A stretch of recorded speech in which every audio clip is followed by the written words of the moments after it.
নমস্কার, আমার নতুন একটি ভিডিওতে আপনাদের সবাইকে স্বাগত।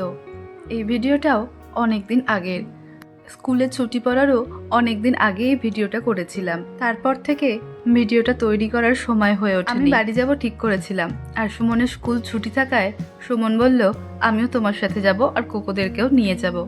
তাই গাড়ি নিয়ে আমি আর সুমন এখন যাচ্ছি বাড়িতে।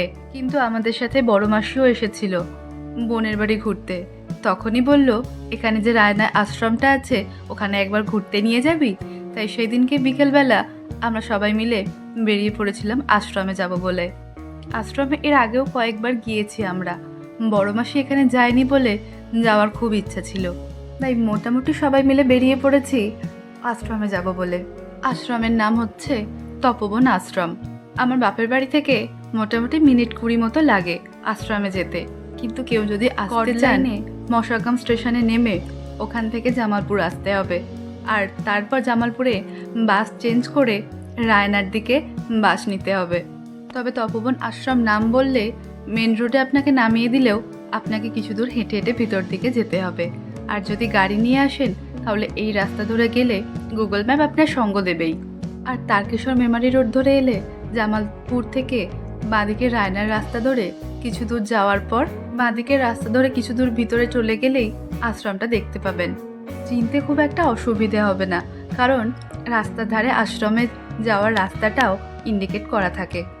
আশ্রমটা কিন্তু বেশ শান্ত, আর সন্ধেবেলা সন্ধ্যা আরতিও হয়। সেই সময়টা সব থেকে বেশি ভালো লাগে।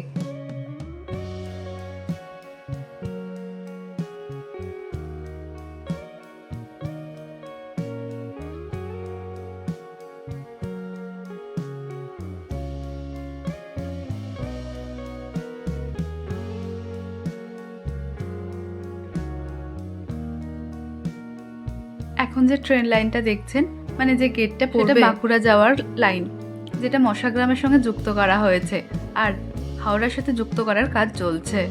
এবার বাঁদিক থেকে আমরা আর একটু ভিতরে যাব, যেখানে আশ্রমটা রয়েছে। যেখান থেকে বাঁদিকে বেঁকলাম ওখানে একটা বড় সাইনবোর্ডেতে আশ্রমের নাম দিয়ে লেখা আছে এখান থেকে ভিতরে যাওয়ার জন্য। এটা আবার অনেকে হাসপাতাল মোড়ও বলে। আগে যখন একবার এসেছিলাম তখন শুনেছিলাম। রাস্তাটা একটু খারাপ হলেও আশ্রমটা গেলে কিন্তু সবারই মন ভরে যাবে।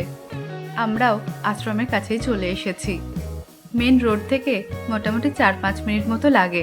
সামনের ডান দিকেই আশ্রমটা রয়েছে।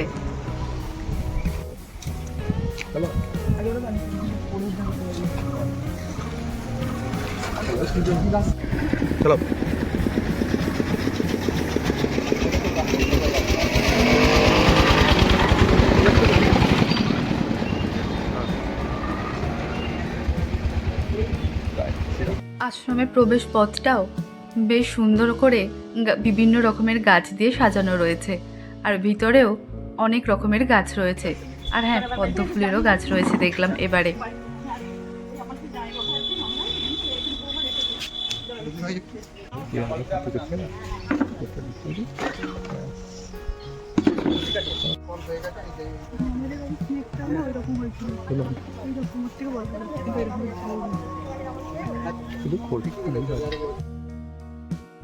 আর ভিতরে গাছ বসানোর আরও কাজ চলছে। আমরা এখানে দাঁড়িয়ে কিছুক্ষণ কথাবার্তা বলে তারপর আশ্রমের প্রার্থনা হলের দিকে গেলাম। ওটা হচ্ছে এই সিঁড়ি দিয়ে উপরে চলে গেলে বাঁ দিকের রুমটাই হচ্ছে প্রার্থনা হল। যাওয়ার সময় ওই যে বললাম পদ্ম ফুলের গাছ, কিন্তু সন্ধে হয়ে গিয়েছে বলে সেভাবে বোঝা যাচ্ছে না। এই আশ্রমের পিছন দিকেও বড় একটা জমি রয়েছে যেখানে পদ্ম গাছের চাষ হয়েছে, তবে সেটা কেবলমাত্র শোভা বাড়ানোর জন্য, কাউকে হাত দিতে ওনারা দেন না। ওখানে প্রার্থনা শেষ হওয়ার পর আমাদের সবাইকে প্রসাদ দিলেন। প্রত্যেকবার প্রসাদ একই রকম থাকে না, এবারে আমাদের প্রসাদে ছিল একটা ফল আর মিষ্টি।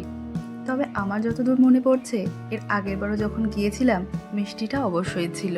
এখন আমরা যাচ্ছি বাড়ির দিকে। তবে যাওয়ার সময় মনটা খুব ইচ্ছা করছিল ফুচকা, তাই জামালপুরে দাঁড়িয়ে ফুচকা খেয়ে তারপরে বাড়ি যাব। আজকের মতো ভিডিওটা এখানেই শেষ করছি। দেখা হবে আবার পরের অন্য নতুন ব্লগে।